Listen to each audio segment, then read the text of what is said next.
Well, good evening, everyone. Very warm welcome to Christchurch Cathedral this evening for Cathedral Chats. Part of our role here, as we see it at the Cathedral, is to be those who encourage public discourse. And we are gathered this evening to talk about Christian nationalism, which is an issue that is becoming more prevalent rather than less. So just delighted you're with us. I'm just delighted to welcome Dr. Carmen Celestini, and you are lecturing currently, Carmen, in religious studies in the University of Waterloo. I know you've also you are currently a postdoc fellow at Queen's, and you have been involved with Simon Fraser also as a postdoc, and also with the Centre on Hate, Bias and Extremism. Is that correct? Yeah. And your interests, for want of a better word, are kind of apocalyptic thinking and conspiracy theories, and how those kind of impact on politics, Christian nationalism, hate, discrimination, violence, those kind of issues, huh? Yeah. Anyway, so you're very well placed to be able to speak to us this evening on this topic. As I said to you before, I think we're tempted to think this is just an issue south of the border, but that's not the case. It is by no means the case, and I think I'm so thankful that you can help us with how we respond to this phenomenon, which I'm guessing most of us at some stage have had experience with. So just in terms of some housekeeping, for those who don't know where washrooms are, just head to the back and turn right, down some stairs, and they're kind of over in that direction of the building. There'll be someone at the back of the church, I'm sure, that will help you if you need to know exactly where things are. We do have coffee and refreshments available, and they are available throughout the evening. So if you need to kind of go and grab some hot chocolate or decaf coffee, feel free just to move to the back of the church. Mon, you wanted me to just say a word too about our Cathedral chat in November on climate justice. If you'd like to be notified of that, please leave a name on a sign-up sheet at the back. I think there was one other thing. Oh, I just wanted to say thank you very much to the Reverend Monica Green, who is our assistant curate, a gifted educator in her own right, and want to thank you very much, Mon, for moderating this evening's discussion. There'll be, I think, an hour or so of presentation, and then we'll move into Q&A after that. So thank you very much, not only for this evening, but for your leadership of our spiritual growth team as well. Was there anything else that needed to be? Okay, over to you guys then. Thank you. Thank you so much, Tim. Thank you, Tim. Thank you so much. So as Tim was saying, welcome everyone here in the room and all of you online for this Cathedral chat discussion, What's with Christian Nationalism? So the plan is that we will start this talk now, and we will go until 8 p.m. So, Carmen, if you see me checking my watch, that's just for timing's sake. I'm riveted with this conversation, I'm sure. And then we'll have about a half an hour of Q&A, and I'll try and wrap up the Q&A at 8:30. For those of you, we will have a mic in the center aisle who are here for questions. And those of you online, we will be able to take your questions over the chat. So at any time, if a question pops up, please feel free to put it in the chat, and through the magic of technology, I will be able to see it and ask Carmen the question. Okay? So we'll try and get to as many questions as we can. I know this is an exciting topic. So Carmen, thank you so much for being here tonight. Thank you so much for inviting me. So tell us just a little bit about yourself, and particularly to this topic. What drew you to this work, and how has working in this area affected you personally? Well, I was drawn to it because I've always loved politics and news. It's always been one of my passions. But I was very much an activist. I was always out protesting and really felt passionate about the things that I wanted to change in the world. And I realized there was something that I couldn't address, which was religion. I didn't have that language skill. I didn't understand everything that was there. And there's this sort of understanding that they were against us, anyone who was religious, when we were in these groups. So I thought if I wanted to actually have a dialogue, I needed to learn about religion and about the language and the hierarchy to actually engage with it and what was the passion they were feeling. So I had actually worked in film and television for many years, and I had this very amazing incident where I got to meet Desmond Tutu, who inspired me and said that I needed to stand on the shoulders, and I was like, oh, I guess I shouldn't be in film and television. So I went back and got a degree in religion, and I kept going, and I started looking at feminist ideas and looking at politics and religion, and was inspired to look at conspiracy theories and how we dismiss things on the margins of society and how it affects us in a greater way when we do that. So I just kept going, and then I ended up getting into, like, down the rabbit hole, really, into conspiracy theories and Christian nationalism and some of the darker things that happen in humanity. And I think it's important for us to have these conversations. So if I was someone who's an activist that didn't understand or couldn't see another perspective, I think it's important that we have that conversation, and how do we have it? So I think that's really my role now as an academic. Wow, so you came to the academy as someone who is trying to create change, so that you could actually have good conversations. I think that is a desire of our community too. So thank you so much for taking all the time to go into the academy and bring some of your wisdom back to us. Yeah, I think it's important that if we want to be a protester or an activist, that we can understand. Someone might be against us, against a personal cause or a certain thing we're dealing with, but they're going to be our supporter for another cause. Right. So we shouldn't cause those lines of cleavage in conversation. We should learn how to understand other people's perspectives and understand that by having those conversations, we can affect change. Excellent. That's wonderful. Well, can you start by enlightening us? The topic is Christian nationalism. So can you start and basically tell us, assume we know nothing, okay? What is it, and what are its roots? Like, where did this come from? What is this idea? Because we're hearing a lot about it out in the news. Absolutely. It's gone very much mainstream. So when we think about what Christian nationalism is, predominantly we think about America, right? It's really put into this context when we define it. That is this understanding that the founders of America built the nation on Christian values, and that the rule of America is some way destined to be the place where if God or Jesus returns, that, it has to be the kingdom for God. And that many Christian nationalists believe there's sort of this moment in time where America became immoral. There are some choices from politics or policies that allowed things that they believe to be immoral. And that has been the downward slide and the decline of morality in America. So if we think back to like the 70s and 80s and the moral majority, right? They really pushed this narrative of an umbrella of values, regardless of denomination or dogma. And they said, we have these values and we share it as Christians. And we want to make America the best it can be by following the rule of God. Now, Canada is not immune from that. We also have our own sort of Christian ideas here about Christian nationalism. Many, many years ago, decades ago, the clock tower in Parliament Hill actually stopped at a specific time. And people who held on to Christian beliefs about Canada and the founding of our nation noticed that whatever the time was matched a psalm in the Bible that has from coast to coast to coast in reference to God. And they're like, well, Canada obviously has some type of destiny as well, right? Because our line is from coast to coast to coast. And so we have this amazing group of people who are very much believing that the rule of Canada and the politics of Canada should be by the people, for the people, with God in the middle.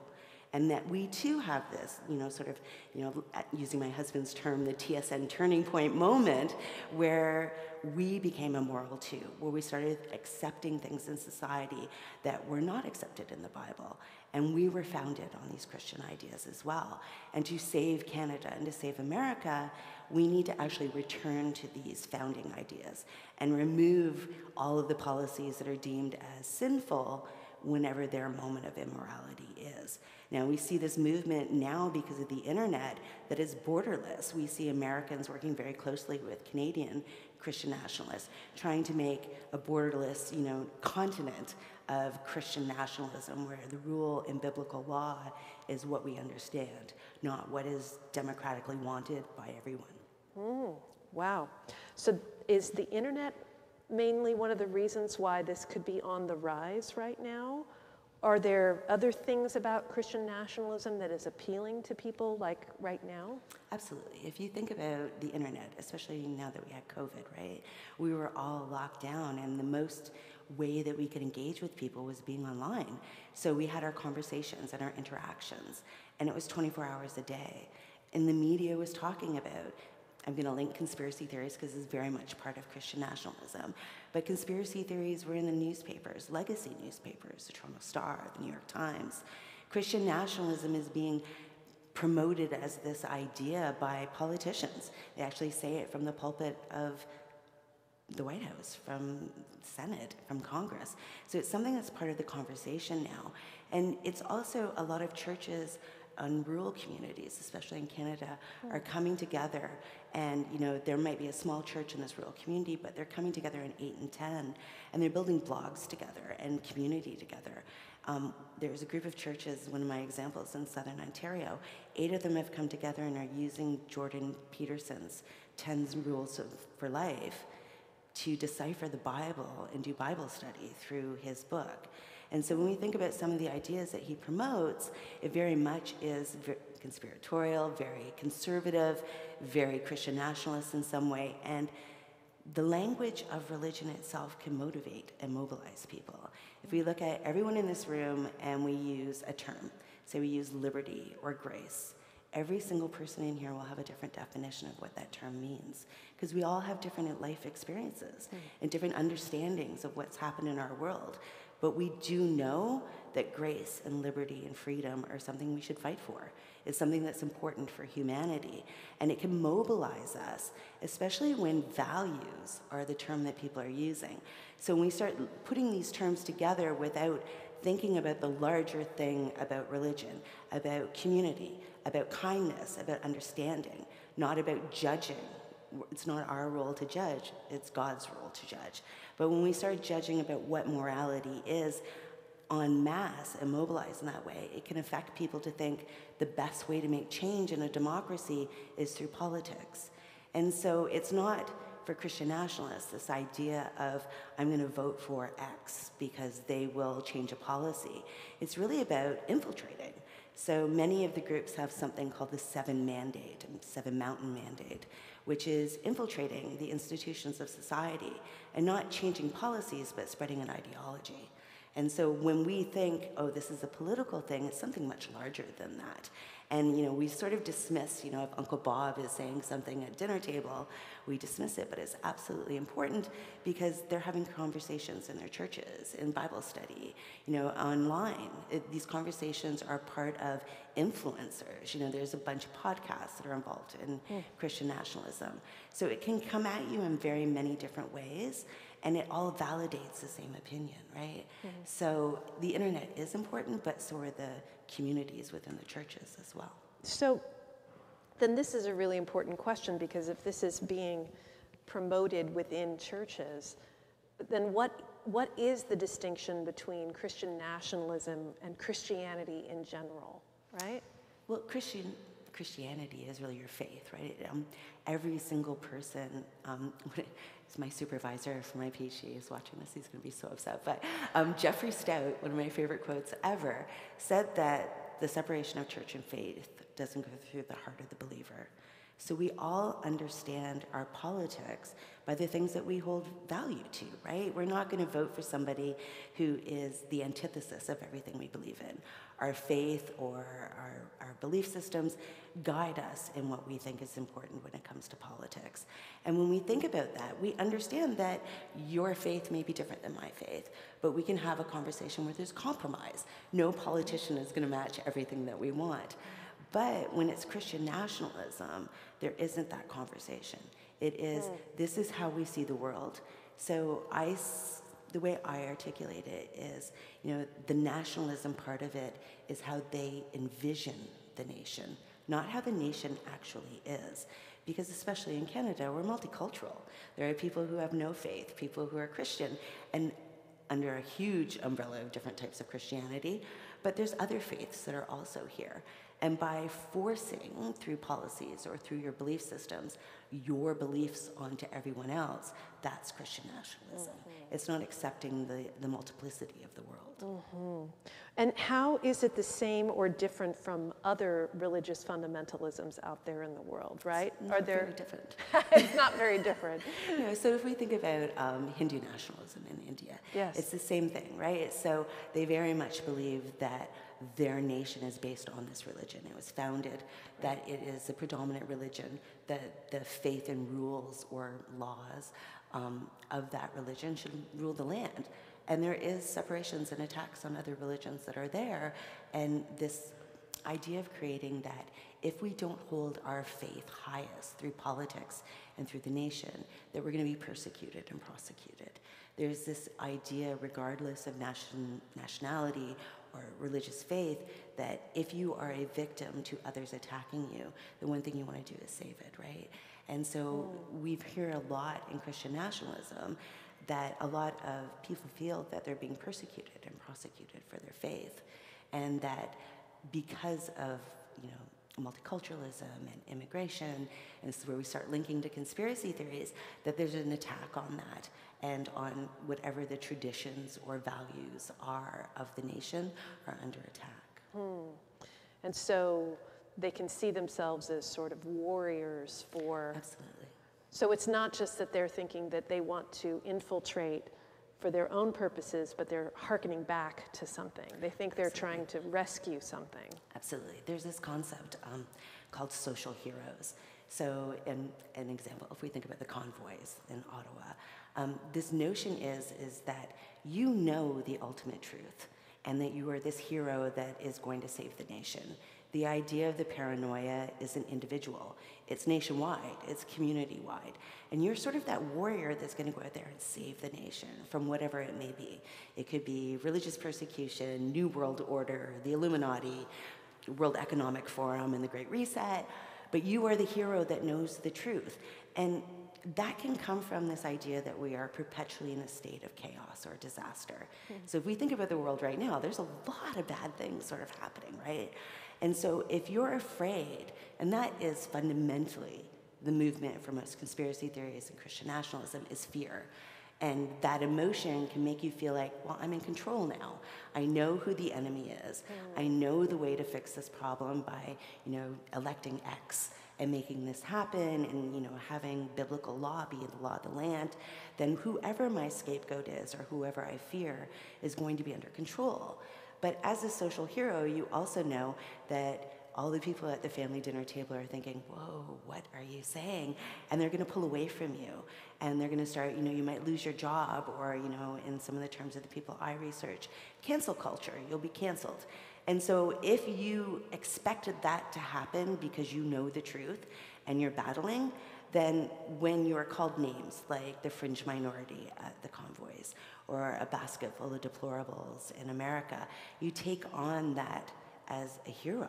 When we saw with the fringe minority, and this is the truth, within 3 minutes of Justin Trudeau doing that, I swear I had 20 fringe minority coffee cups sent to my office at the university, because it became their moniker. That became what they put on their social media.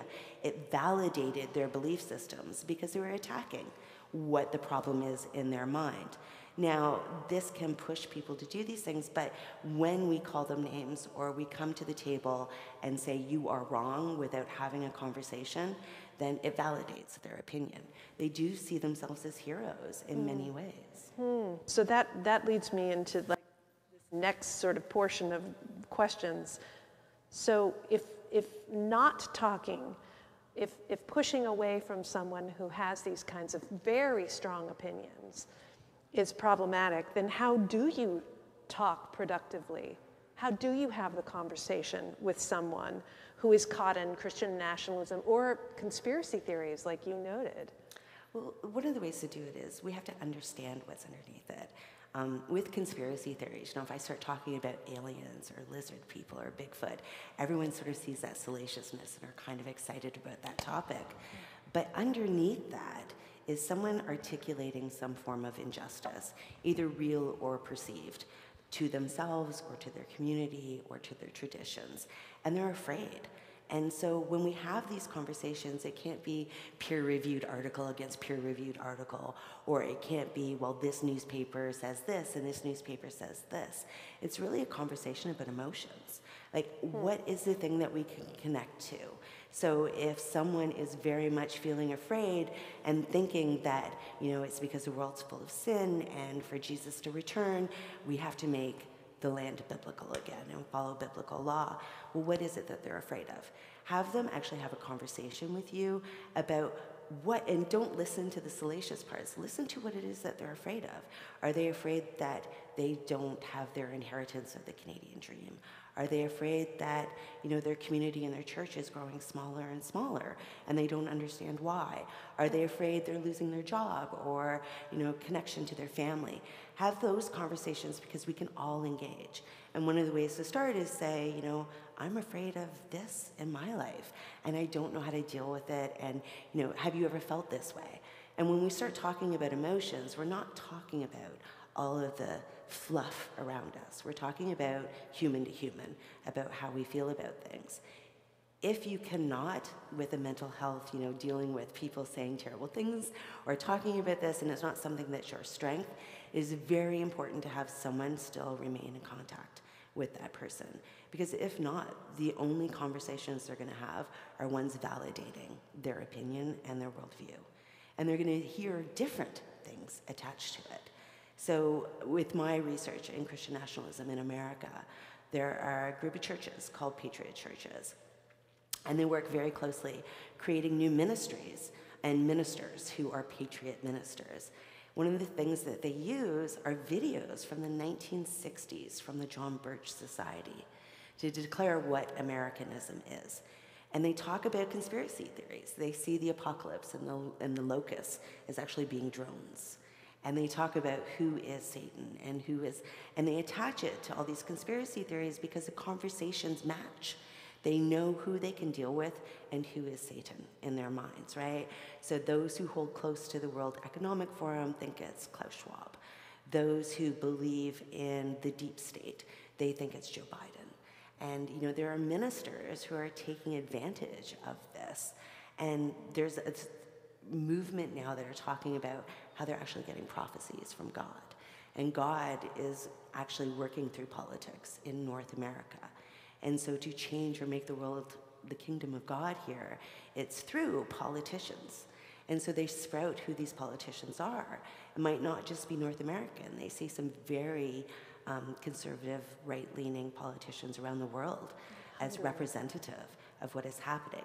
So if we don't have a conversation with the people, the only people they're going to hear are these ministers, are these conspiracy theorists, are these podcasters, these people online talking, sharing memes and engaging with this, then there is no counter-opinion that's there.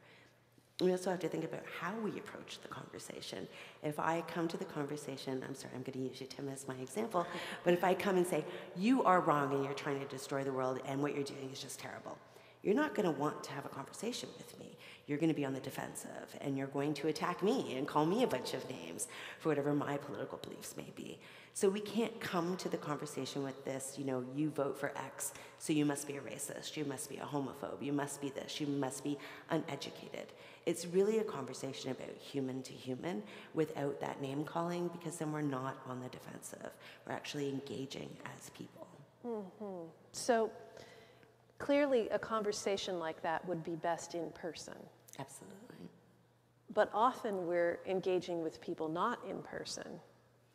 Even if we're online and, Yeah, so online. if we're talking to people online.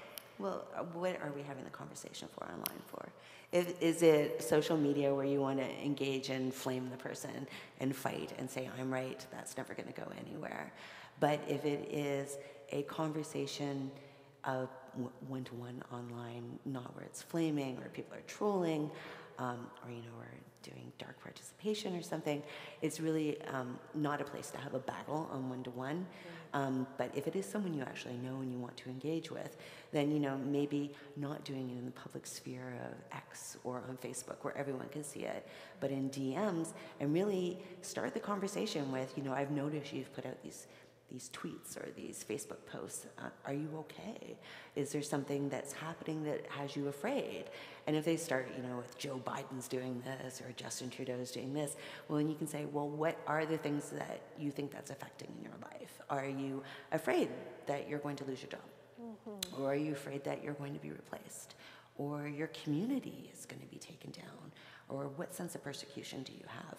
And then once they start engaging in that conversation, you can say, well, I was at Christ Cathedral today and I noticed there are 5 less parishioners there. I'm worried that, we're not engaging with people, and how do we bring people in and talk? And start that conversation that way, much more so than, whoa, I can't believe you posted that. Like, I was really angry at you for that. You don't want to put in someone in that position. Yeah. I know personally there have been times where there's somebody will post something and then there's a lot of supportive conversation, like the supportive stuff. Does it help to put a counter argument in, or do you just let it roll? Because that's different than having the personal conversation, right? I think that's a question I know I've personally had, like, is that even helpful to be the one sort of voice that is maybe saying something different? I think it's about your own personal fortitude. I mean, I think that if you go in there and you say, here is a counter opinion, no, you will be dumped on by all of those individuals. Right. And it may not necessarily be like, well, oh, Monica, I think you're wrong about this. I think it will definitely be trolling and unkind words. But is that the battle you want? Is that really where you think you're going to make a difference? Right. So I think you have to, as most things in life, you have to decide, like, what is the path where I can have the best conversation, the best attitude to have change. So if I go on CNN and I say something and I get 50 letters with people really angry at me and telling me that I'm the one who's destroying society and I'm doing all this stuff, those 50 people are not going to be someone I'm going to engage with a conversation with. But if 25 people email me and say, oh, my cousin twice removed talks about this, what you said is going to help me engage, then that's how we can make a difference, right? So if you're here in the church having a cup of coffee and someone says something, then that is the opportunity to engage in conversation, much more so than getting involved in a flaming fight on internet. Yeah, so are there other ways, so that's the internet way. What about just the public sphere in general? Are there ways, what can we do as Christians then? So we hold similar values, right? And definitely the language. Absolutely. We're familiar with the language, though the meanings are probably different. So what could we as Christians do to sort of challenge this Christian nationalism, like in the public sphere? I think that when we think about Christianity and we talk about your faith and the values that are a part of the church, it really is a conversation about, are we the ones to judge? Are we the ones to enforce our beliefs on others? Of course, we can share our faith and try to engage people in whatever our belief systems may be, and we feel passionate about it and we want to share that. But is that something that you want to be the law of the land? Do you understand that there are people who could be harmed by some of these faiths? Some of the actions that are articulated can harm marginalized communities. And, when we think about religion, regardless of what religion it may be, fundamentally it is to be good and to be good humans and good to our neighbors and engage with people. And so I think importantly in churches is to have that conversation of, this is our faith. We bring this community together and we celebrate what our faith is, but we also want to celebrate the mosque down the street and their belief systems. And we want to understand, the Hindu temple or the Gurdwara down the street. We all have tenets of wanting humanity to be the best that it can be. And that is one of the things that we all look at as activists, as atheists, as Christians, is activists and people who are engaged in the public sphere see how we can be better as humans in the future and for the next generations, to be inclusive and not harm women, marginalized communities. But how we articulate that has to be done through compromise. And I think much like political leaders, religious leaders are the individuals who can do that through example. If we see interfaith communities coming together, churches and gurdwaras and temples coming together and saying, we share this fundamental belief that humanity is good, and we can work together. When we have religious leaders standing at the pulpit saying, well, we are against this group because we feel that they're the ultimate sinners, but have they actually engaged with that group? Do they know those people as human beings? So I think, leaders of all institutions in society and politicians really need to find that ground where we find compromise and community with each other rather than stigmatizing and attacking others. So it's important for us not to stigmatize and attack even Christian nationalists, right? Absolutely. Because so this is one of the questions that I had was, are there ways that we may be unwittingly contributing to Christian nationalism or a climate that fosters it? Absolutely. So one of the things that happens, especially I'll start with online. So when we think about memes that people share, we're all on whatever social media, on Instagram, whatever. We're on our phone and we do this and we see something and we might just really be mad at the Prime Minister today or some policy that came out. And we go, yeah, that's true. And we share it. And we don't think what it says. We just agree with that moment and that I'm angry today and we share these things. Well, a lot of the memes that are being put online are actually very much connected to Christian nationalism and very much connected to extremists. So one of the examples I use in my conspiracy class is an image of Justin Trudeau, Christina Freeland, and Jagmeet Singh standing together, and it says "Death of a Nation" at the top, and it's a movie poster, and it's all of the policies that are underneath it, and people are like, yeah, Justin Trudeau is harming Canada if they believe that, and they share it. But that movie poster is attached to the film Birth of a Nation, which is very much to the start of the Ku Klux Klan. And so when we just have that knee-jerk reaction and we share things, we may not realize what the words are or what the image actually means. And that's how sometimes these ideologies are shared. So when we think about, memes where someone's like, well, I'm going to share this psalm because I think it's important for the nation of Canada. But if we don't actually read the words of that psalm, some of the psalms talk about, taking out the leader of the nation, or that they hope that the leader of the nation's wife is a widow. And so we're like, oh, I'm a Christian, I'm going to share this. Yes, I believe in Christians in Canada. But what we're actually doing is promoting something that is harmful to the nation. So we have to think before we share. Absolutely, it's super important. But when we think, about conversations as Christians, it's really think about the words that they're using. So if I say something right now about, you'll own nothing and you'll be happy, 90% of the people in this room will be like, huh?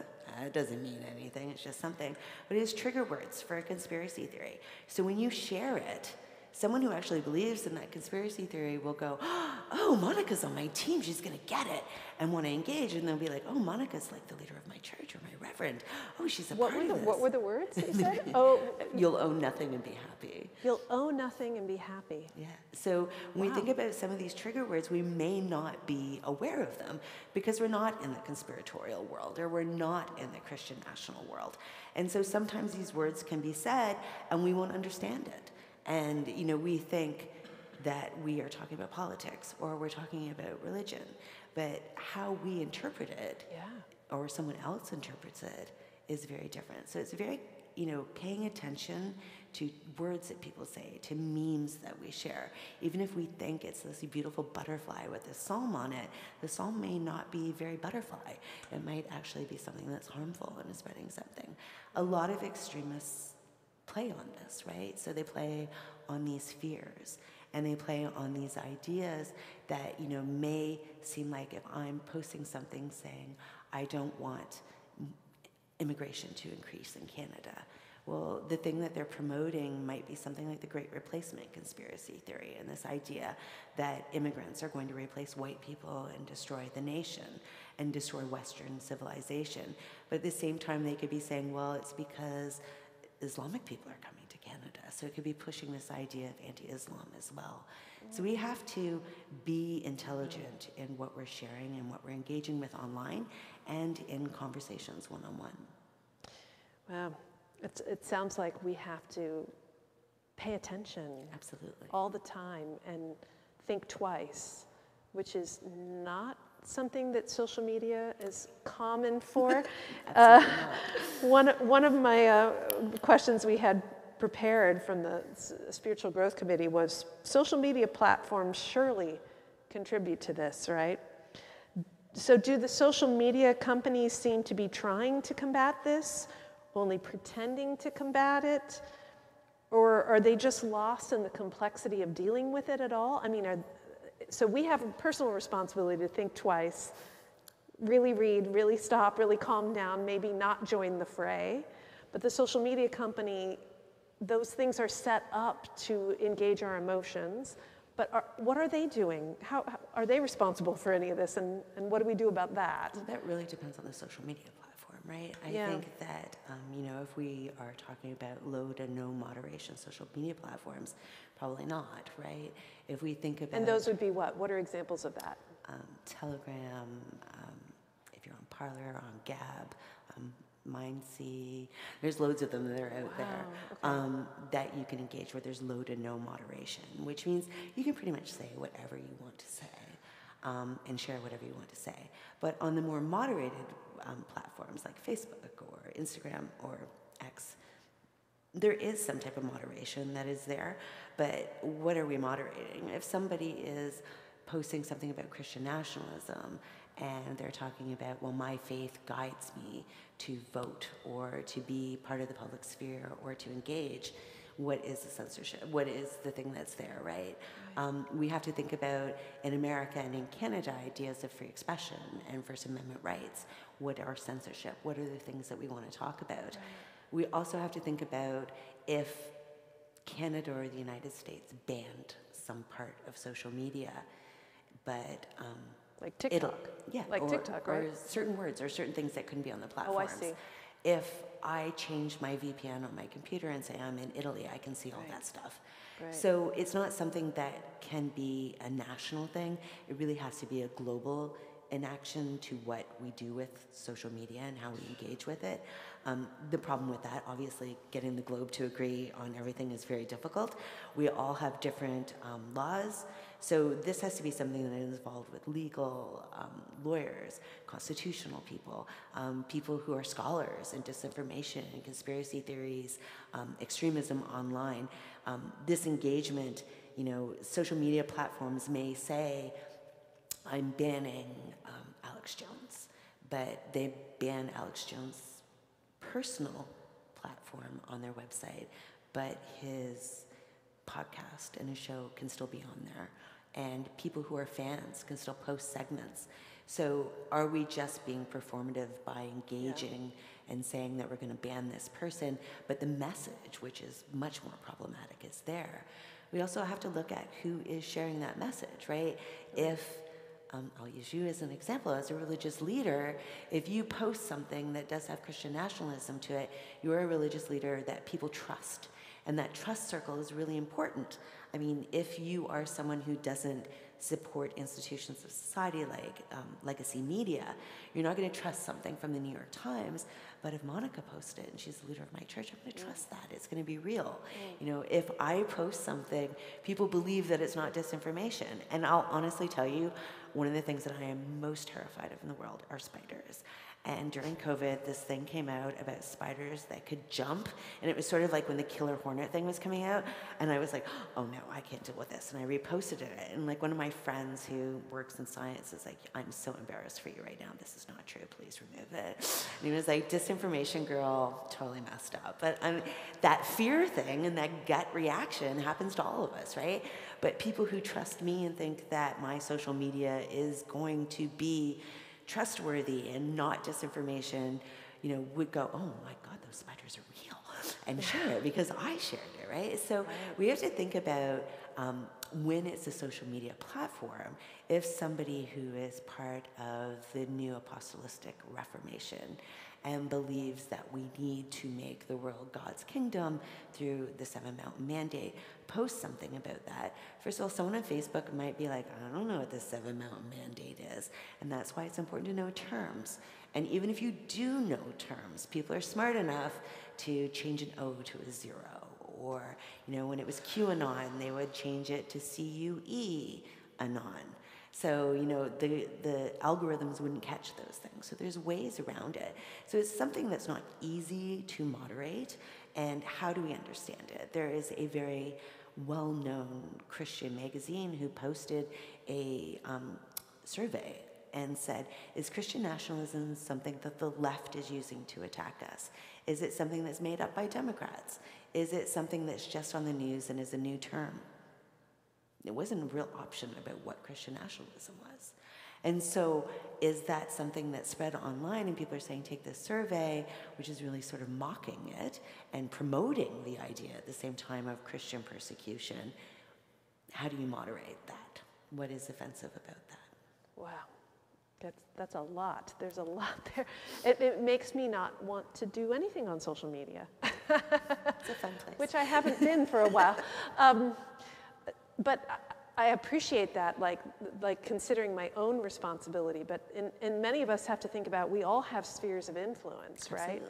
I might have more of a sphere of influence as a leader, but that doesn't mean that there aren't people that are looking up to us or paying attention to what we say. So it does sound like something we all need to be aware of. Yeah, when we think about how things are disseminated online. So if I post something and say I have 5,000 followers, if 2,500 of those followers repost it, and altogether, all of them have another 10,000 followers, and 3/4 of them, math is not my strong suit, so 3/4 of them spread that. Think about the cascading effect of that one thing, right? So if I'm on the TTC on my way home, and I'm like, yo, that's funny, and I share it, and I don't realize what it is, the cascading effect of that could spread that over the internet to 15,000 people, possibly, just being shared as me just being flippant online or thinking something was funny. So there are responsibilities to this, and you have to think on your followers. People trust you, and they trust what you're saying. And if you're an expert in whatever your field may be or whatever you do, or if someone looks at you and thinks, oh, you really know your Bible, or you really know whatever industry you work in, and you share something, they're going to trust what that is, and it will cascade. Oof. I know I'm such a happy person. I know. It's important for us to think about, right? Because it's one thing to have conversations with people one-on-one, and that is the thing that we want to have. We want to have these one-on-one conversations, and then you think about how social media has connected us in so many ways in this very casual way, and then to think about really the responsibility of that. And I'm back to thinking about the one-on-one conversation too.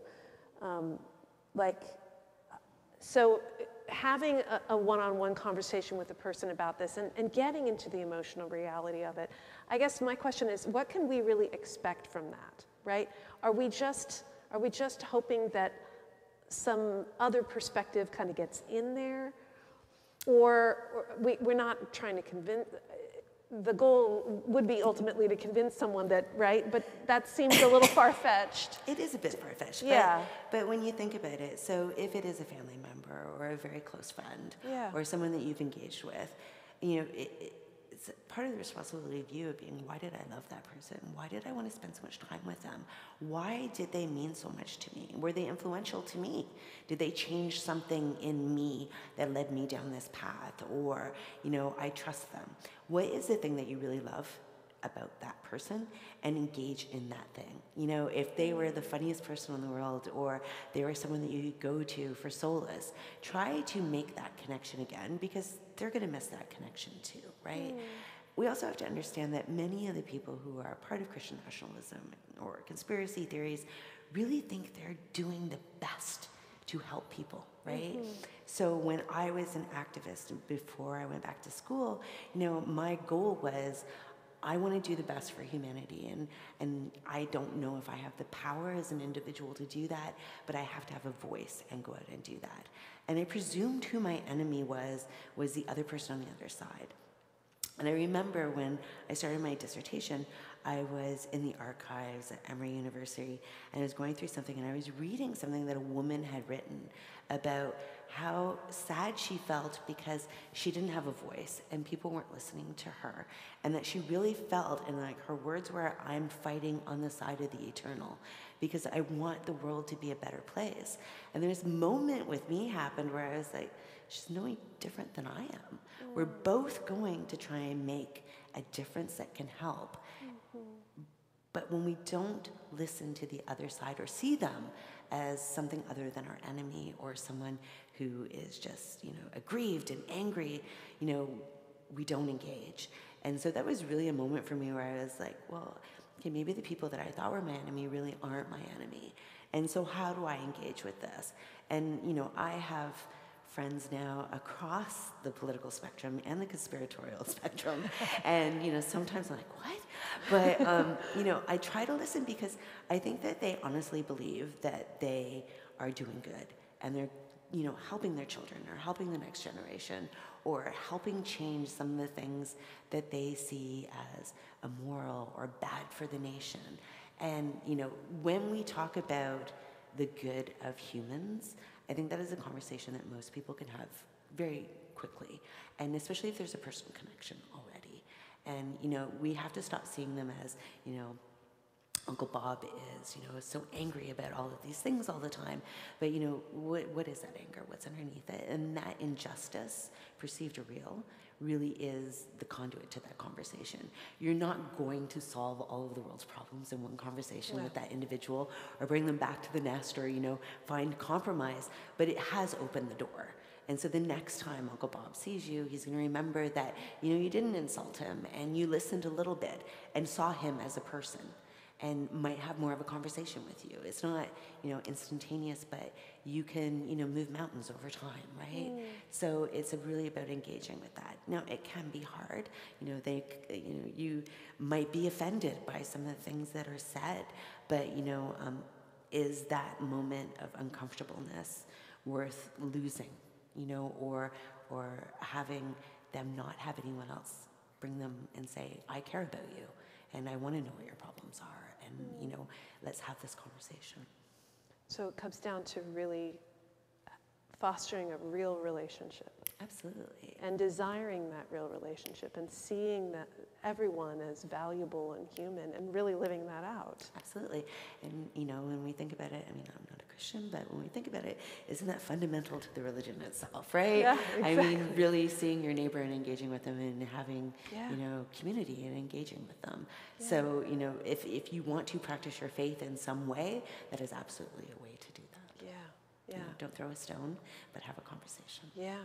Thank you so much. I think there was only one question that I did not ask, and I'm afraid if I give it to you, it'll feel like it's coming out of left field. So let's try it. So I skipped over this one accidentally, and we just have a little bit more time. So why not?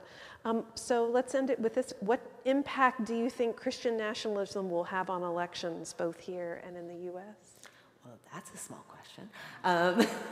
It will absolutely We have about, just so you know, we have about 10 minutes. Okay. It will have a significant impact. I think that when we think about what is happening in the world right now, that, it is causing a division of lines, and extremists are taking advantage to spread ideas for many of the world happenings now and spreading their ideologies.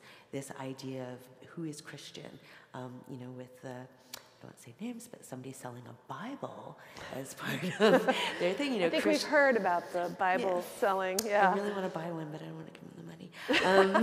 But when we think about those ideas, religion is very much forefront in much of the elections in America, but here as well. I mean, one politician here has actually on Easter Sundays, put his image in front of a cross saying he has risen. Well, who has risen? Has the politician risen or has God risen? And what is the point of that? Is this really a political moment, right? We have a lot of groups and churches who are engaging in Christian nationalism here, who are talking about political things. So, they're using moral panics like the so-called groomer moral panic, the anti-immigration, some conspiracy theories, Christian persecution as topics for politics. I'm not sure if everyone knows this, but during the convoy, there was a minister in Calgary who had a very viral video where he was kicking bylaw and police officers out of his church during an Easter Sunday service. That person became very viral for this video where he kept yelling, "Get out, Nazis, get out," to the police officers. He became sort of the poster child of religion for the convoys. He's been across to Alex Jones. He's traveling now on religious revival tent meetings across America, talking about the rise of Christian nationalism in Canada and in America. During the last federal election, one of the people who were running for the Prime Minister actually went online live with him, wearing a t-shirt saying, "Get out," and saying, well, we promise there won't be Christian persecution in Canada. And how do we articulate what that persecution is, and how do we understand it? And the way that it is portrayed online in many of these forums, especially on InfoWars and places such as that, and at these tent revivals, is that in Canada we're under tyranny, where Christians aren't able to gather, where Christians are being persecuted and prosecuted because he was arrested numerous times for breaking the bylaws during COVID. So now it's prosecution, and that Christians can't gather, they can't do things. And so there's this understanding in some of these circles that, this is the most downtrodden group is Christians, and that, we must save Christianity in Canada. Politicians can jump on that, and they can jump on some of these moral panics that are absolutely happening in society, that many religious groups are, in denominations and faiths, are pushing this narrative and these moral panics to save Canada from whatever this immorality might be within the panics. So it's fundamentally going to play a role in the election, absolutely. Wow. I know, I'm sorry. No, it's important for us to know, and that's why we wanted to have this conversation. Is there anything else you wanted to add before we move to the Q&A? Anything I didn't ask you that you wish I had asked? No, I think we'll go. You think you're good? I think we've done enough bad news already. No, Carmen, thank you so much for answering all of these questions and really opening up our minds to understand the extent of this, like what it is, where it's happening. And I really appreciate hearing the charge that we have to be careful, to be mindful, to think twice, to don't just thoughtlessly share something without we could be adding to the situation without even being aware of it. So to become more knowledgeable in that way. But I mostly really appreciate the call for relationality, to remember that it will be in relationship and quality relationship that change can really happen in the human heart. And I agree with you that I think that is a fundamental Christian thing. It is. It's my understanding of Christianity. But I want to say thank you to all of you for inviting me. I mean, I think that, in that conversation, we do need churches and interfaith organizations to say, all right, we are leaders, and, your faith is being recognized as being something that it may not actually be. Yeah. And so, this is a call to what is the good within our faiths, everyone's religions, and how do we do something better rather than let it be sort of steamrolled into something that we may not Christians may not necessarily support. And I think it's important inviting people to come and have these conversations, because even though it can be negative, and I know I can sound a little scary and very doom and gloom, I am a really funny person outside of this. Honestly, I really am. But I think this is so integral to us understanding everyone's religion, politics, and what's happening with the rise of populism and the rise of conservatism, and the, not just conservatism, but very extreme conservatism and populism internationally. It really behooves all of us to have these conversations. So thank you for inviting me. Oh my goodness, thank you so much. Thank you. Can we give her a hand right now?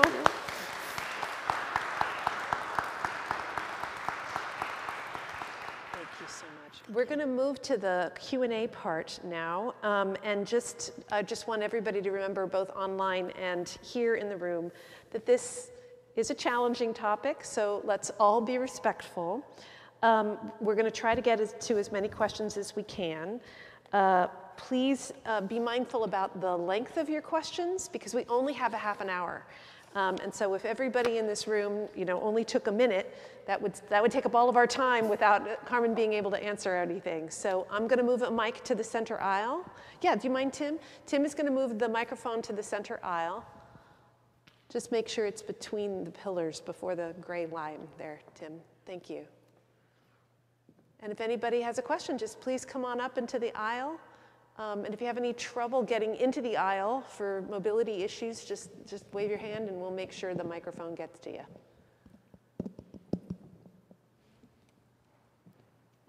So who has a question for Carmen on this topic? Hi.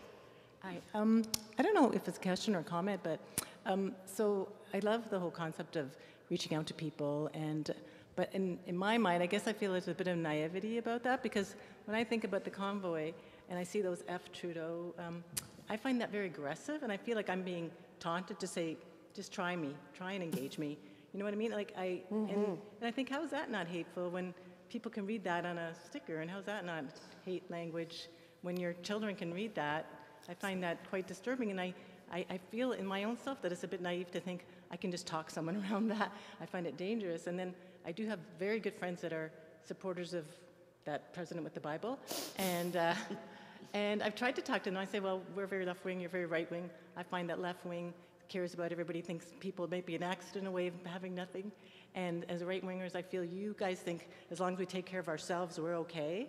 And I love them because they'll do anything for us. But for a certain group of people, they'll do anything for. But another group of people are judged as being, well, that's their own weakness or fault that they're in that situation. How would you feel about my experience with that? I agree with that. I mean, I have friends very much who are on the opposite side of the political spectrum than I am, and some who believe some things that, sometimes make me go. But I think that, that kind compassion, that they want to care for you. And, I think if we have that conversation, a lot of it is about, if it's an American, about what is America. And when we think about populism and we think about nationalism, regardless of religion attached to it, just nationalism, it creates this divide of who is a citizen of the nation and who isn't a citizen of the nation. And the enemy doesn't have to be foreign; it could be domestic, right? Many people believe that the attacks are actually from within the nation through left-wing politics, if we're talking about the president with the Bible. And so when we think about these progressive ideas, people have a hard sort of like, I am going to protect what I believe is are my traditions. There is this idea about nostalgia, right? They'll say, 1950s was a perfect time. Well, if we think about the people saying that, they weren't alive in the 1950s. They have no idea what that time was like. So nostalgia is really looking at our time right now and being critical of it, and asking what are the things that are wrong with our society. Absolutely, getting to your point of feeling uncomfortable about engaging with people who, have F. Trudeau flags or, upside down Canadian flags or whatever. Yeah, it can be absolutely intimidating.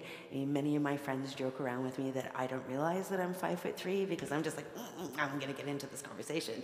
But many people feel uncomfortable with it. But, when we think about the larger landscape of the convoy. There were people who were there genuinely saying, I am uncomfortable with the mandates and the vaccines. There are other people there, there were some extremists who had camps in Hull that came over. We also had Christian nationalists who did, I might mess up my Christianity right here, but is it Jeremiah's? What is the Jericho March? The Jericho March. They did a Jericho March around Parliament Hill, trying to destroy Parliament Hill and doing the yell and taking it down and live stream that. So we had we had a lot of conspiracy theorists and a lot of people who are trying to have a coup with our government all coming together. So when we think about what are the images we saw and who are the people there, it might be different things. And importantly, it is also, if we think about before the convoys, Canada Day, people didn't want to put up Canadian flags because we had found the graves at the residential schools, right? And we were sort of figuring out as Canadians how we deal with the atrocities of what happened. And we were actually taking time to engage with Indigenous communities and hear their voices and engage with that. Then the convoys came. And now we don't want to put up Canadian flags or celebrate Canada Day because a lot of angry people were being angry. So whose voices were actually silenced? So are the voices that we should be engaging with actually the convoy people? If you feel uncomfortable with that, then maybe actually look at what were the voices that were silenced in many of these conversations and engage with sort of those subaltern voices much more importantly. Thank you. It's a great question, great answer. I love that amplifying, like engaging in a conversation of a voice that was not heard because the other voices are so loud. This is a very interesting topic, and I've been following this closely not as closely as you, Carmen, but as closely as I can.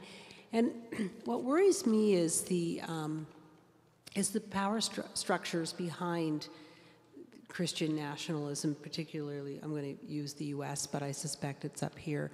It's very anti-democratic because democracy and that vision, I believe, of Christian nationalism don't mesh well because it turns into their version is of we need a strong man to bring our countries back to whatever this glorified vision is. Mm-hmm. And those power structures are very they're just so powerful and organized, and there's so much money behind them that engaging one-on-one with a person is one aspect of it, but the structures behind this movement are so large, and they're kind of hidden, they're white supremacists. There all these things come into it. How do you deal with that? How does all these people here, just the individuals, deal with that? How do we overcome that? How do we face that? Where's the truth? How does the truth come out on what's really behind a lot of these? Okay, well, I might not be much of a scholar at this moment. I might be an activist. I'll just put that in the front of this. But I think by engaging, I think that it is important. I think all of the people who are in the audience today are taking a step, right? You're learning, you're engaging. You want to be part of the conversation, learn something that maybe you didn't know about, but you've read something about. That is the first step. But the structures that we see on that side can be on the other side as well, right? We all have the ability to be civically engaged. If we sit back and say, I'm not going to be part of the public sphere and not engage with this because it's too momentous, it's too frightening, it's too rich, it's too powerful, then where are our voices, right? You have to stand up and you have to speak, you have to vote, you have to be engaged, you have to have conversations, do the get out the vote, be part of fundraisers, be part of these things. Yes, the structures are there, absolutely. But when we think that, I'm going to do it from the Southern America. If we think only the Republicans have a fundraising or get out the vote or mobilization, that's incorrect. The Democrats have that as well. But we also have to think about who and what are the media talking about, right? So after Donald Trump got elected, something came out called the alt-right, and they were interviewing all of these very well-dressed, well-coiffed young white men who were talking about, these are my alternative, thoughts, and I want to promote this, more white nationalist ideas, more extremist ideas. And they got into the New York Times, into legacy media. And, I personally won't use the term alt-right because it's not alternative right. It is still the right and is extremist. And that is the term I use. But when we see something like that, we all have the opportunity to speak up on social media, to speak up against, write a letter to the editor and say, why are we only showing this view? Why don't we have a conversation with one of the marginalized communities that are being harmed, and or have someone who is being harmed by some of these policies write something. If they're uncomfortable with doing it, get someone to help them write it and get that voice out into the larger things. It's not that, when we think about Christian nationalism, and even with Donald Trump, one of the new apostolistic Reformation people, Lance Wallnau, has written a book where he states that Donald Trump is God's chaos candidate, that he is Cyrus from the Bible, and God has given him the right to run for the nation. He's written 2 books about that. So, he's not perfect, but he is the one who can give America grace by being the president. Well, this, and I'm not being mean to religious leaders, but this is an opportunity for Christian leaders to say, is it though? Is it? Let's really talk about Cyrus. Let's really talk about these things and engage with it. And the way to do that is not just in your church. I mean, I'm not Christian, but I was invited to write an article for Sojourners magazine. So write something for Sojourners magazine if you are a Christian leader and you are a good writer, and counter some of those opinions, and that too will start getting shared on social media. So if we think that our voices can't beat these power structures, then that kind of defeats, right? We have to think about what can we do and what are the little battles that we can win. In America, in some of the forums that I hang out in, they don't call Donald Trump POTUS, President of the United States of America. They call him GOTUS, God Emperor of the United States of America. Now, if this is in some way taking over Christian faith, or representing your faith in something that you do not stand behind, I'm not saying you do or you don't, but if it's not, then what is the counter opinion to that? And don't be afraid to express it in areas where it can make a difference, not just at the dinner table. Talk to your religious leader and say, I know this conversation is happening. Can we address it? What does the Bible say? Can we have a sermon talking about that? And then take that sermon and write something and go somewhere with it. Or even, when CBC or other media outlets are talking about Christian nationalism, contact them and say, I'd like to give an opposite opinion to that. How do we express Christianity in Canada? Are we being persecuted? What does the Bible say about this? I want my faith to have an opinion that is separate from this. So it behooves us all to engage with it. And I also think the media, as a large scale, the media will focus on the things that seem the loudest voices, right? And so sometimes you just got to be loud and be a 5'3", little hellion, and be like, I'm going in there and I'm going to take it down. And I know not everyone can do that, but we all have our own special talents where we can use what we are given to make a difference in some way. Yeah. Thank you. Any other questions? Who's next? Hi, thank you for coming, and thank you for giving us a lot to think about. This may be a little over the top, but I'm going to try it anyway. When I was growing up, it seems to me that I often heard the phrase that went something like this: there are 2 things you can't talk about, religion and politics.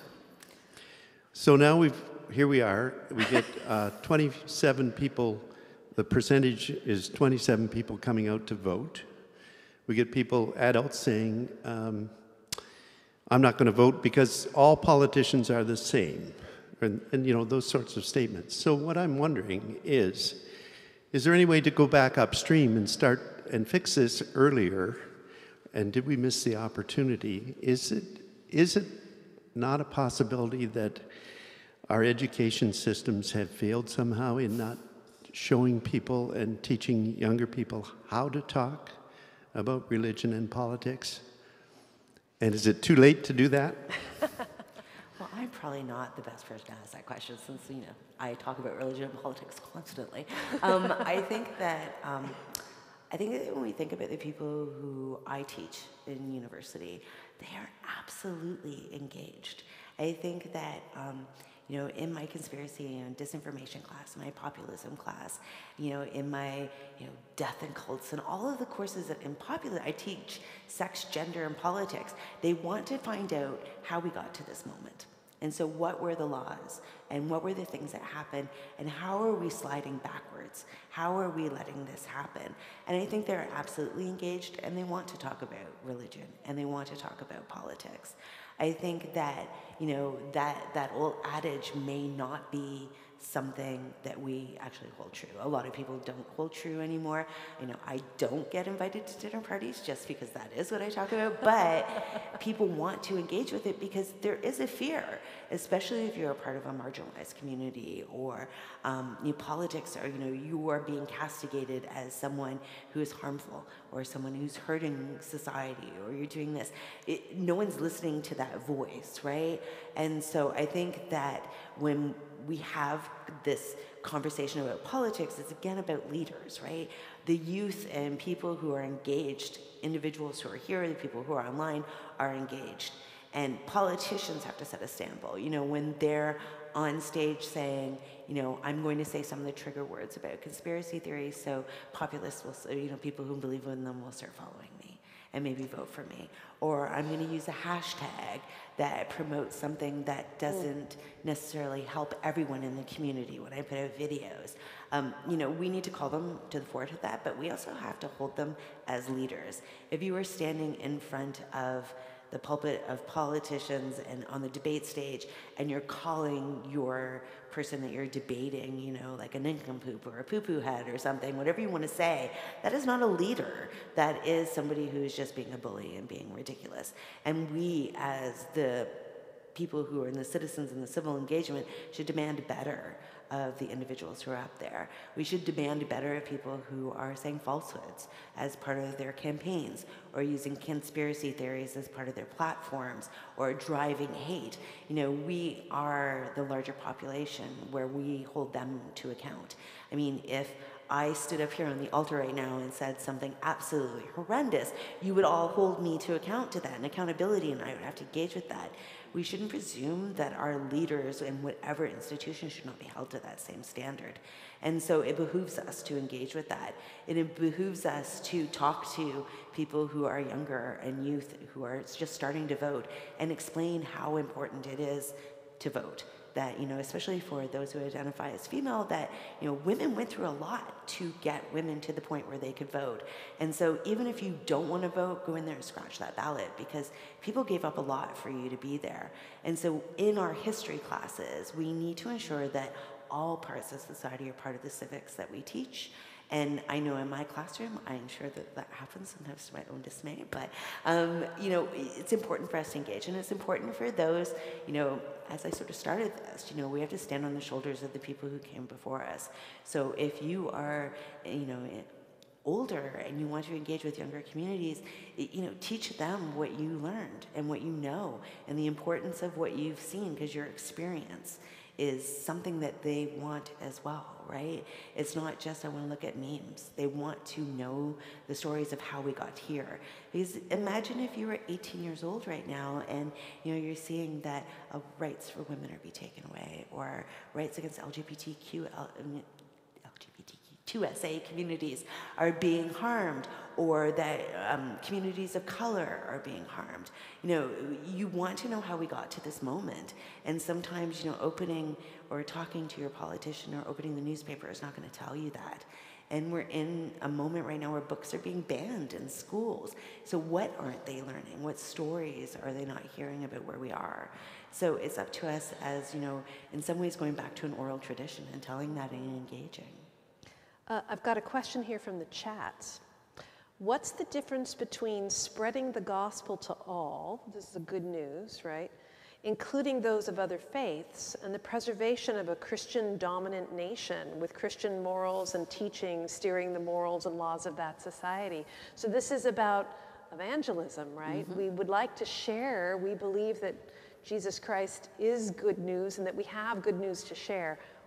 Help tease out for this person on the chat, thank you so much, who asked this question, so that we're not moving from one side to the other, right? Well, if you're spreading the good news and you're proselytizing, you're trying to get someone to engage with the good news and convert to your belief system.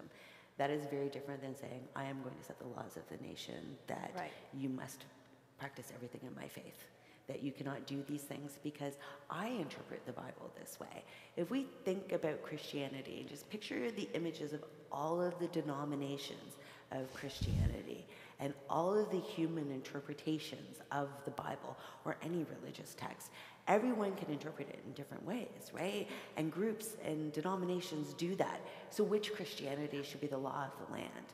Now, understanding your faith and saying, I believe in God and the good news of that, and I'm going to participate by not dancing and not drinking or not doing these things, that's fine for your belief system, and you want to share that with others. But do you want that to be the law for absolutely everyone? Thank you. Thank you for the distinction. Another question. So thanks so much about talking about engaging and talking to people. I mean, and I think I'm still learning how to do that, because the number of times I've been dismissed as just being woke or virtue signaling. And I don't know when virtues became a bad thing, but anyway. So to me, a lot of Christian nationalism is just white privilege cloaked in religious talk. Am I far off? No, I mean, I'm actually writing about this right now. There's this constructed idea of victimhood that becomes a part of this, right? And I am writing about white Christian males who construct this victimhood for themselves, that feminist, that members of the LGBTQ2SA community are attacking their position in society, that they can't have the jobs they wanted, that the most persecuted person or group in the world are white Christian males. This notion very much. So when we think about power structures in society and this idea of wanting to return to a nostalgic era where the founders were God, well, what was that nostalgic era, right? Where very much where white people were in positions of power, and those who were not were disregarded in many ways. And that could be women, it could be LGBTQ, it could be persons of color, people of other faith. And so really it is, one of the things that many of the groups that I research say, we're doing this for love. We're doing this for love for children. We're doing this for love for women. We're doing this for love of Canada.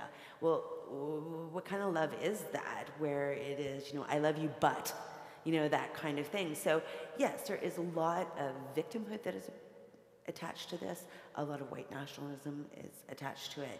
Extremists can use this in many ways through memes, as I've said online, but also sort of pushing that narrative that, Christianity is under attack because of immigration, and we're going to be replaced, and, and these ideas. So these things all interlink together, and, ideologies can spread in different ways. But if you're doing it because you're doing it for God's love, then how can it be wrong, right? Religious language is very important as a mobilizer. Thank you. We have to think about what Christianity has done.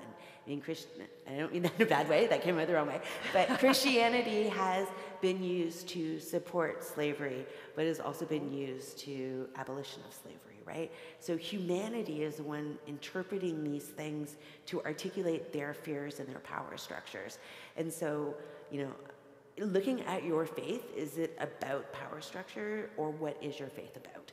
And that is really an important aspect when you think about Christian nationalism and addressing it. Yeah, thank you.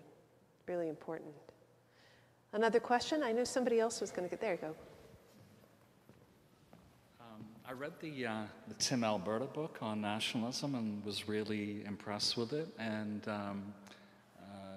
it sort of made me realize about there can be an honorable form of Christianity. I'm just wondering, so the people that believe in the nationalism, it's like a hateful, there's lies, power, and politics all combined. That's sort of the antithesis of Jesus. Like, I don't quite understand how they can believe that. Well, I mean, interpreting people's belief systems is very difficult. But if you think about if your community and your church and your social group are talking from the pulpit that if we want God or Jesus to come back to the world, we need to make it his kingdom. And when I interpret this psalm in the Bible, that's what it says we need to do. But look at all of this sin and immorality around here. And the way to change that is through politics or us taking over, institutions like media or academia, because scholars are the worst. But what would Jesus think of that? What he would not? Well, I mean, I'm not a Christian, so I'm not going to try and pretend that I can articulate that. But I think that as somebody who's an outsider, I would think that would be the antithesis. I sort of see Jesus tossing that table and saying, no, like, what is going on? Absolutely. But when we think about religion, any religion that has been attached to the state for millennia, and has been part of the power structures of states and of governments. And this is not something that is this brand new notion. It is something that is attached to it. Humanity's need for power, humanity is not always good. And they know that if I step on so and so, I can get into this position. And some people who are religious leaders see this as a conduit that I get to hang out with the president or the prime minister, or I get to do these things. And, as a leader of this, where am I going to end up?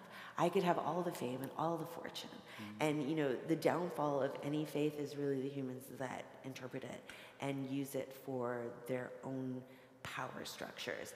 And those who are, sort of understand Christian nationalism as being on the right side of history and returning to our traditions or whatever those may be in their interpretations are really doing something good for themselves, their faith, and for their nation. And, there is a very protective notion of nationalism, regardless if there's religion attached to it, that, we look at our enemy nation and say they treat their women and children terribly. And so we need to go save them and end that nation and protect ourselves. And look how great our women and children are doing. But when it's internal and the enemy is domestic, so it might be the woke or the virtue signaling or whomever, they are harming our women and children.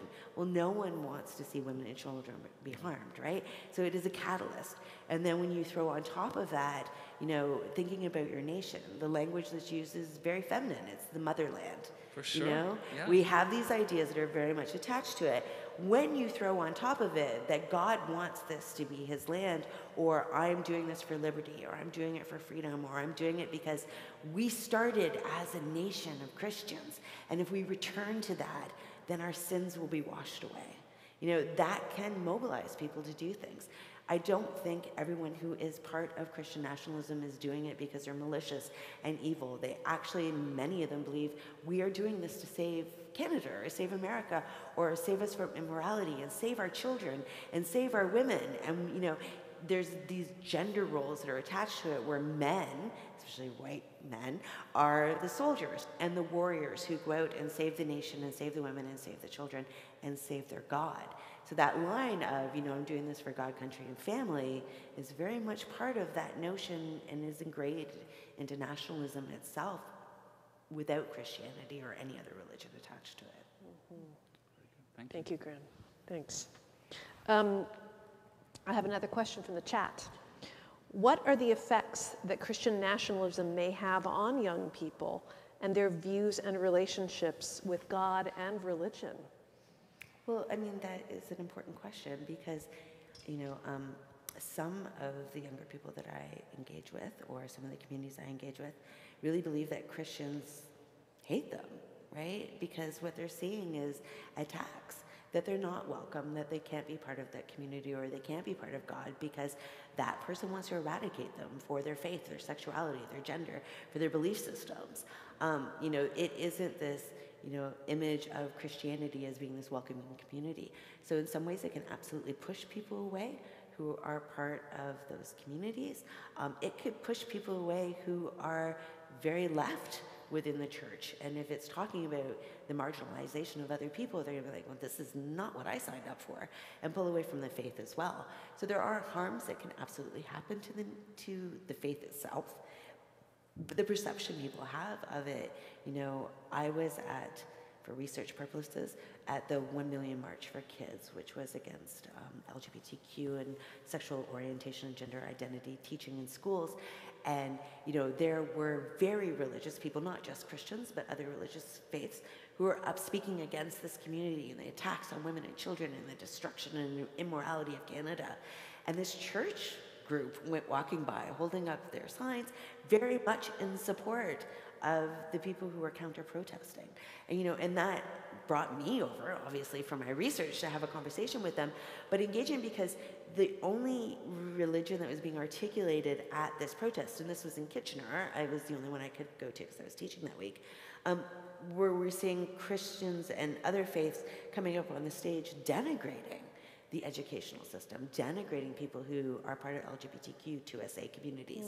And those were the only religious voices being heard because they had the pulpit, they had the microphone. But then, you know, you saw this Christian group walking through saying, well, no, we support you. And, you know, people were engaging with that church and, you know, and having conversations with them because there was another voice and another vision of what Christianity could be. So I think that, you know, when we think about Christian nationalism, you know, it's not just how it is perceived politically and how the harm that it can do, but also what it can do to Christianity itself as well. Thank you. Thank you very much. Let's see, what do we have time? We have time for another question, yeah?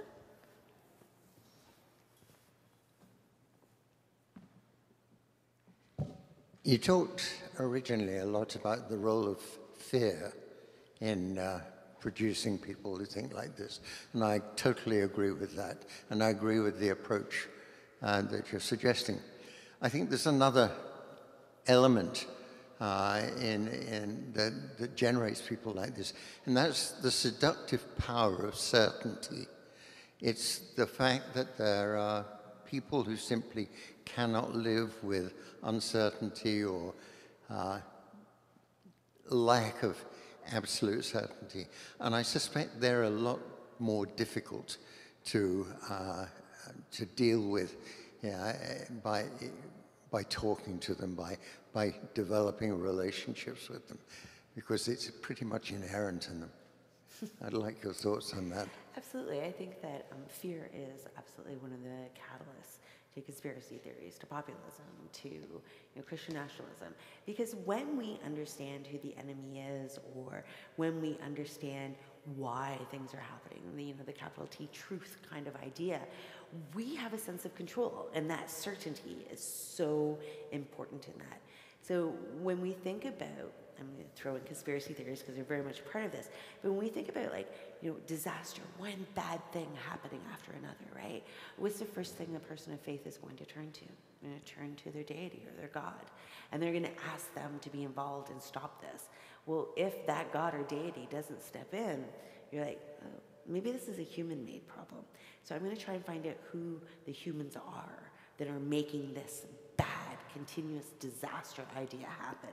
And so then we start thinking about, well, if I know that it's Justin Trudeau, or I know that it is the Illuminati, then I can learn everything that I know about that person and what they're doing, or that group. And then I have control. And I absolutely know the truth, so I have the certainty.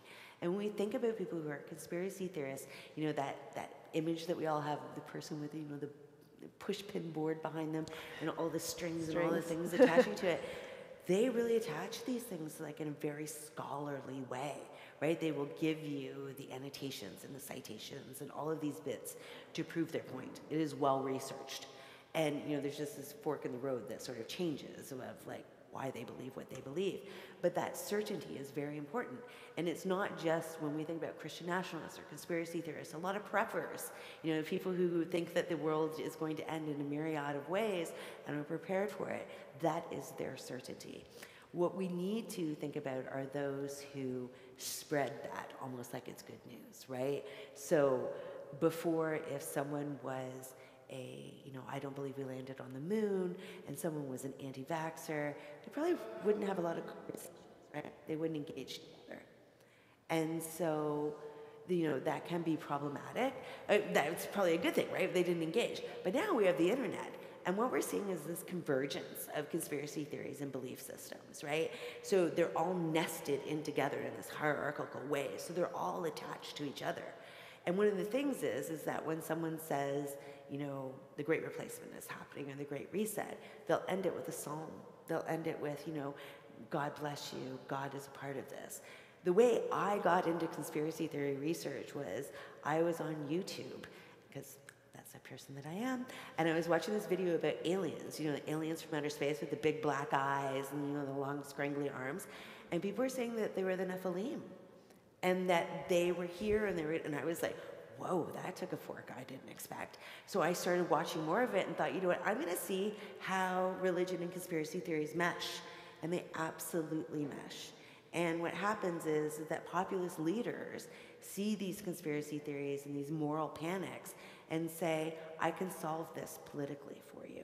And so now there's more certainty on top of it, because now you have somebody voicing your opinion in a structure and a leadership position who can change policies in your nation to reinforce your certainty. If I'm online and I'm pushing that narrative because I'm talking to an anti-vaxxer or I'm talking to an anti-moon landing person and I'm seeing these connections, that certainty becomes even more. It becomes historical, and I'm spreading it. So that is where the inherent danger of that certainty comes from, because you want to share that truth with other people in a great awakening. And that's what they actually call it. This great awakening is going to happen when the sheeple absolutely learn what the truth is. Thank you. Thank you for clarifying kind of the mindset of that, because you're right, that where fear and certainty quells fear, right? If I know, then I'm not quite as afraid. Yeah, thank you so much. Is Tim already gone? Yes, he's gone.